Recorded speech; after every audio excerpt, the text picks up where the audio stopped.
Hi, hello. Welcome to another episode of Isaiah's Newsstand. It's your host, Isaiah Edwards. The date is November the 14th, 2023.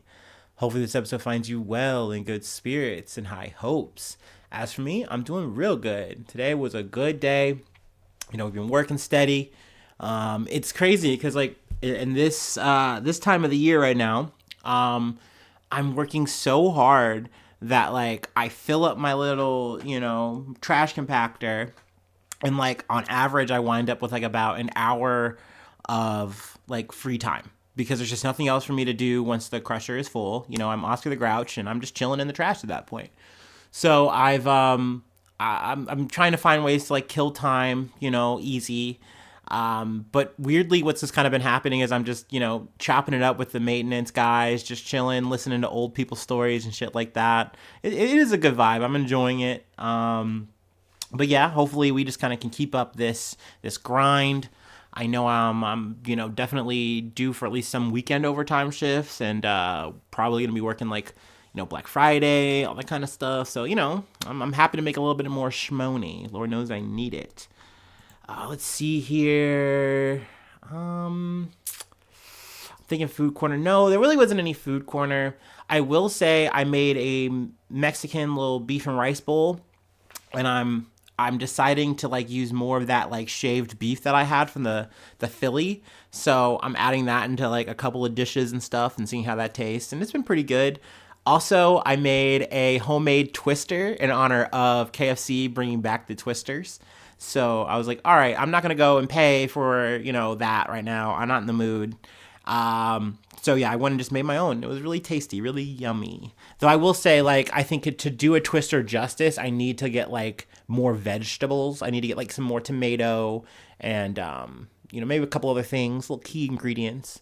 But overall, it was fine. You know me, I'm a very low res guy. Like, you give me like just enough to say that it's the thing for me, and I'll say it's Isaiah's way. All right. Enough of the jibber jabber. Enough of my personal yapping. Let me go ahead and take my startup. Let me get right, and then we'll go ahead and get into some news. And yeah, that'll be that.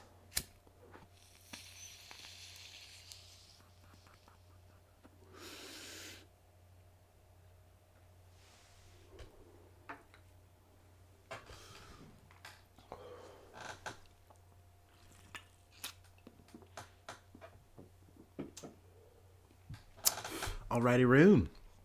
Ooh. From the Associated Press, police and protesters clash at Atlanta Training Center site derided by opponents as Cop City. Cop City, bitch. Police used tear gas and flashbang grenades Monday to halt a march against building. Or, I'm sorry. Police used tear gas and flashbang grenades Monday to halt a march against building an Atlanta area police and firefighter training center that opponents call Cop City. More than 400 people marched about 2 miles or 3.2 kilometers from a park to the site in suburban DeKalb County, chanting "Stop Cop City" and "Viva Viva Tortuguita." If you're familiar with my coverage, you know who Tortuguita is. Payas Tehran. They lost their life, more or less protesting, as peaceful as they could. Like, yes, you can say this is a level of like civil disobedience because they're like, oh, well, we're not okaying you guys to protest here. You guys have to leave.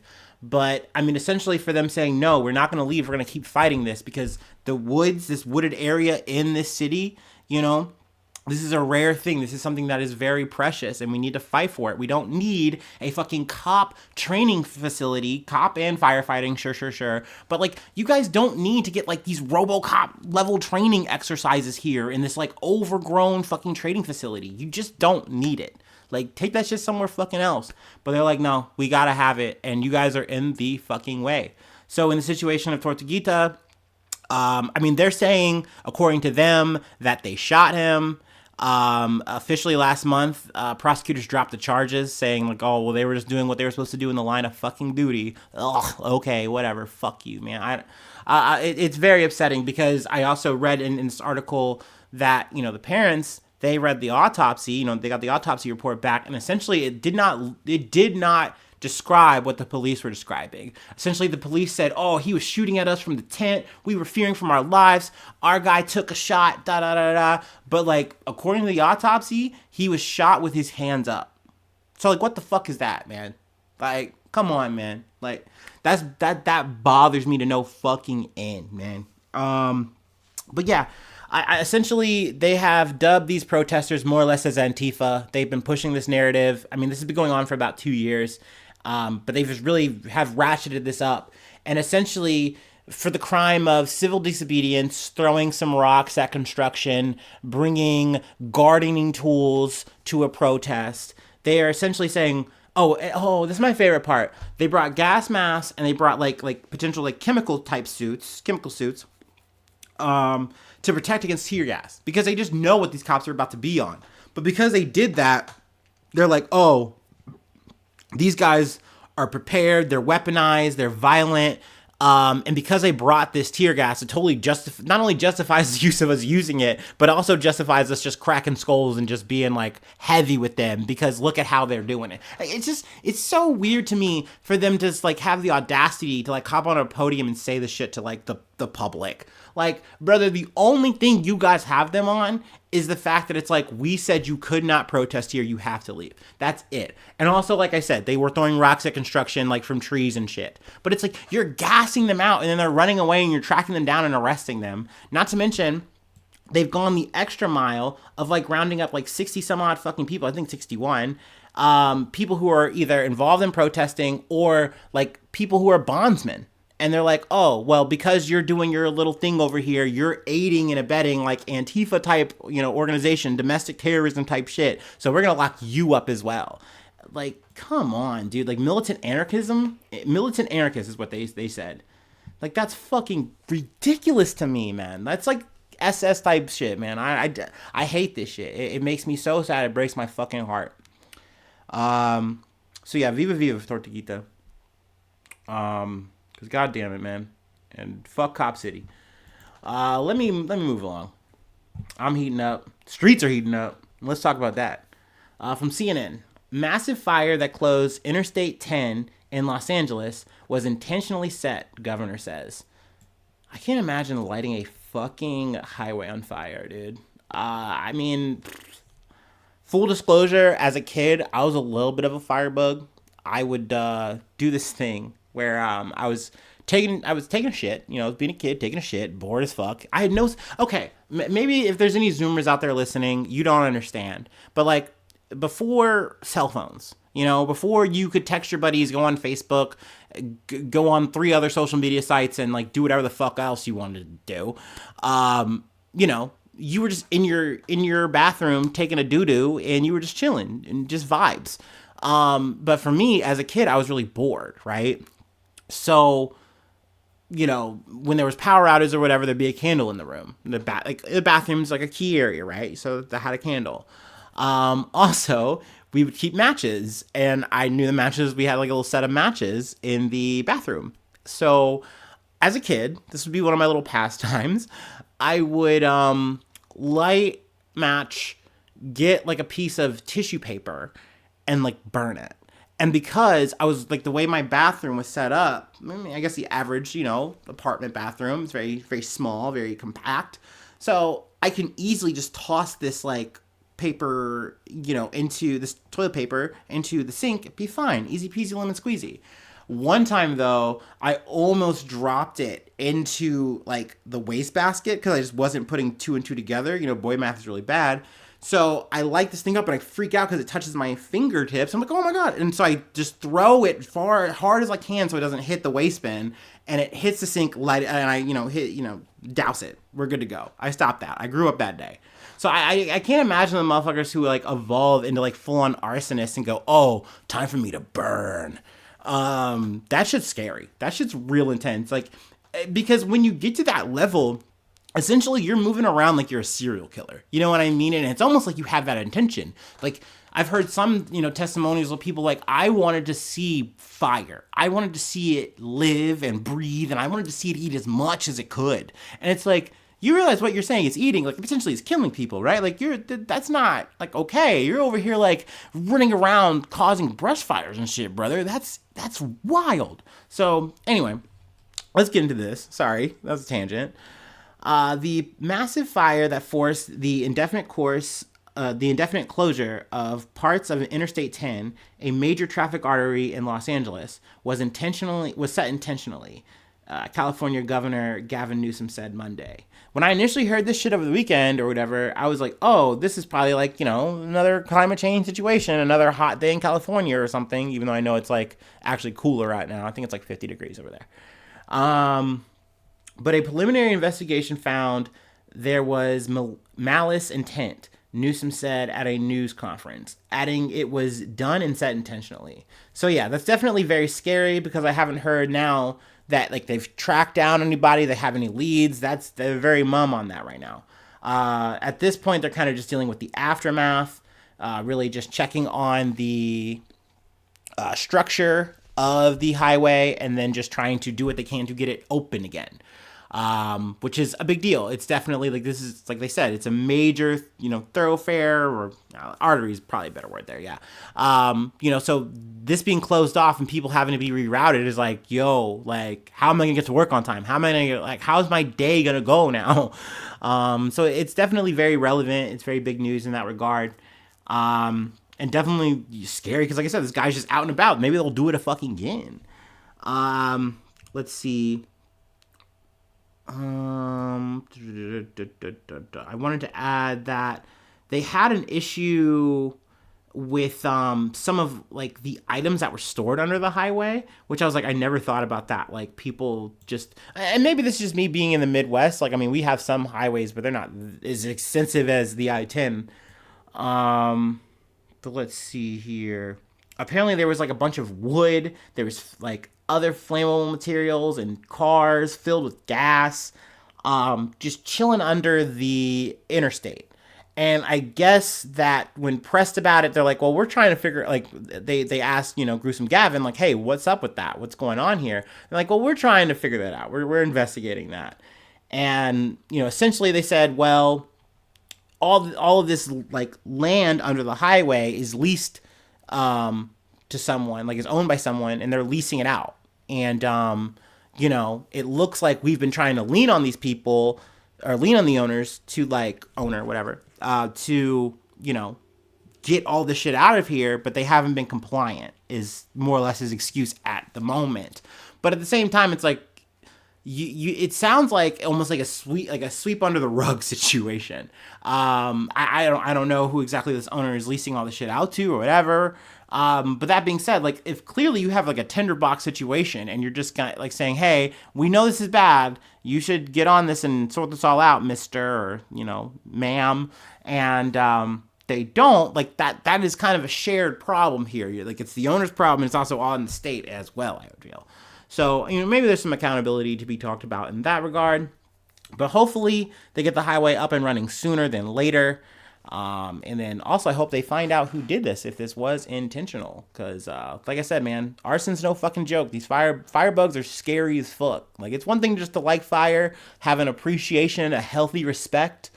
But it's a whole other thing when you say, oh, I'm going to activate this. I'm going to use this as my weapon. I like whatever, what have you, whatever your fucking, motive is. Like, very scary shit to me. But let's go ahead and move along. I got an update here from The Athletic. Man arrested following death of former NHL player. Sorry, I got a little ad bump. NHL player Adam Johnson. So this is an update from a story I covered last week. Adam Johnson, he died in an unfortunate and what they are calling a freak accident. A blade, like a hockey ice skate, sliced his neck, and he died. Essentially, this shit was like so like just big news for everyone that like even at least in this local or in regional division, whatever, they are doing neck guards potentially. So players can have those to potentially protect themselves so this doesn't happen to them. Excuse me, I'm sorry. But a man has been arrested on suspicion of manslaughter following the death of hockey player Adam Johnson in Sheffield last month. Johnson died after being cut in the neck by a skate during a game against Sheffield Steelers on October 28th in what his club, the Nottingham Panthers, described as a freak accident. And I feel like a big thing that I learned actually over the weekend, because I have friends who are really into hockey. So I had mentioned that I covered the story, and he goes, oh, yeah, they're actually looking into the guy that did it. And I'm like, what do you mean? Because usually these situations are completely on accident, right? Like I said, it's usually like, oh man, someone's falling or like something happens and like their blade gets caught up in the air, and that's completely threat level 100, right? Like whenever this blade is not on the ice, it could potentially hurt someone. Someone could, or even when it's on the ice, someone can like fall and like lose a limb or something. Not lose a limb, but like an appendage, like a little fingery or something like that, a little finger. So that in my head is what played, like when they say freak accident, you know what I mean? That's where my mind goes to. And he goes, oh no, dude, like the dude like made like a kick at the guy. So it's like, oh, that like intention changes everything. You know what I mean? It's one thing if like, oh, maybe, you guys are pushing or tussling or whatever. And like, maybe you fall over and like, oh, slicer. That's terrible. That's Final Destination level shit still. But if you go, oh, fuck you, or whatever. I don't know how motherfuckers talking. Sorry, I make every hockey player Canadian. Fuck it. And you go to kick at somebody like it's fucking Street Fighter, that's a whole nother league. That's a whole nother level. So I completely understood once I heard that I'm like, this is a whole nother conversation. So, figured I'd do this update. So thank you, The Athletic, for, dropping this knowledge here that they don't say the person's name in the article. I'm sure you could look it up just by like elimination. And like, I didn't want to see the video. I know I could have been a better podcaster there. Sorry about it. But yeah, I just kind of went with the notion of freak accident, which it's fair. It still is. I'm sure the man did not intend for his kick to like go that high or what have you. I don't know. I'm not in the man's head, but that's why there's an investigation happening. You know what I mean? All right. So there is that. And I have one more thing to cover before I let you go. It's a bit lighter, but on the vein of a tussle. I guess I'll keep that going. Let me go ahead and take my break, and then we'll close this out.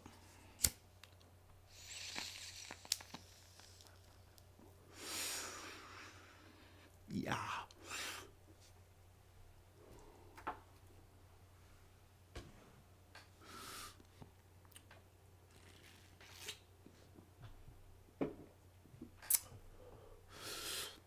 Ooh. Okay, so this little gem fell into my lap today. And I couldn't help myself. I'm like, I gotta talk about it. Had a squawk. From the Hill. GOP senator challenges Teamsters president to fight during hearing. God, man. So much testosterone out of this man. Oklahoma Senator Mark Wayne Mullin, a former mixed martial arts fighter, nearly came to blows with the president of the Teamsters at a Senate hearing Tuesday, forcing Chair Bernie Sanders to step in and stop a brawl from breaking out in the Senate Health, Education, and Labor and Pensions Committee room.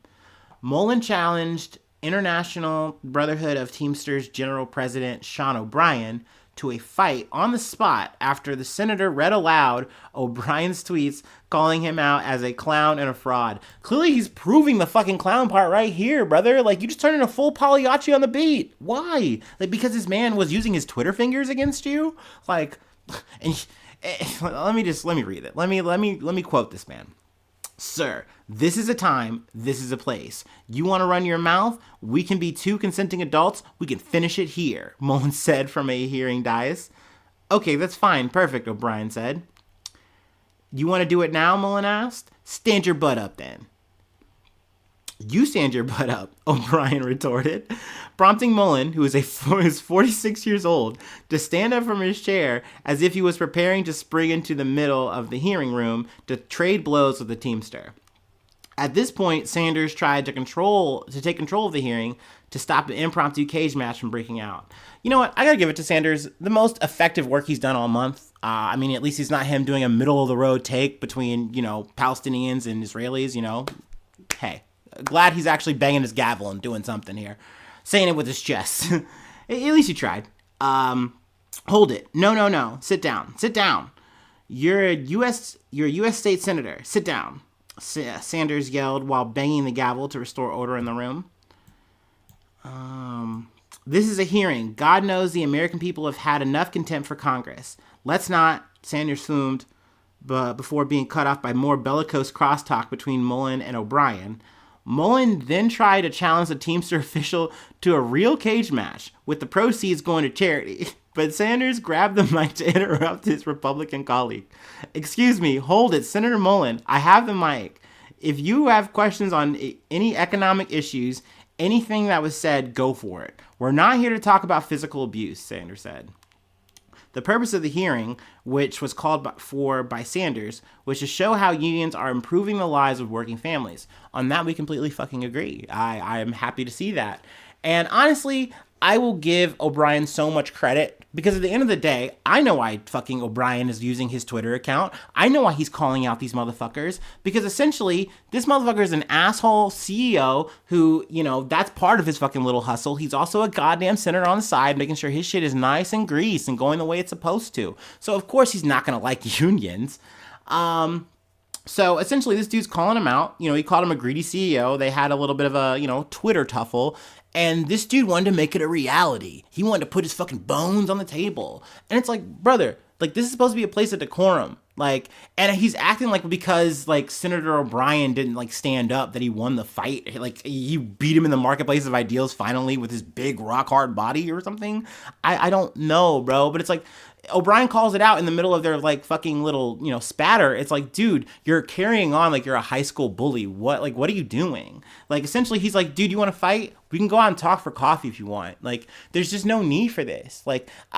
I get it. There's a dialogue here on Twitter that was very heated and this dude wants to settle the score. But it's I've seen these motherfuckers on Facebook, on Twitter, X, whatever.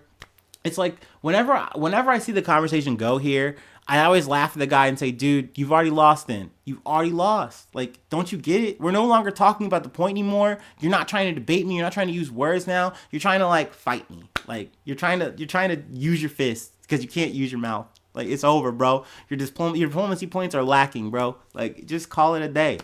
So, I don't know what Mullin is really achieving here. Maybe his pride is now salvaged. Maybe his constituents really like this rah-rah, yee-yee ass shit. But I think overall, in the scale of public opinion, I don't think he won, bro. I don't think he landed anything here. Like I said, just get that fucking clown makeup off your face, dog. Just do a little better. You know what I mean? You're a hardworking plumber. Just do better. Be better, brother. Anyway, that's all I really have for today. I got to chill a little bit. So let me talk my shit. Patreon.com/Isaiah News. If you'd like to become a newsie today, you can. You subscribe, you do the Patreon thing, a little money thing. I shout you out at the top of the month, say your name, plug a project you're on if you'd like.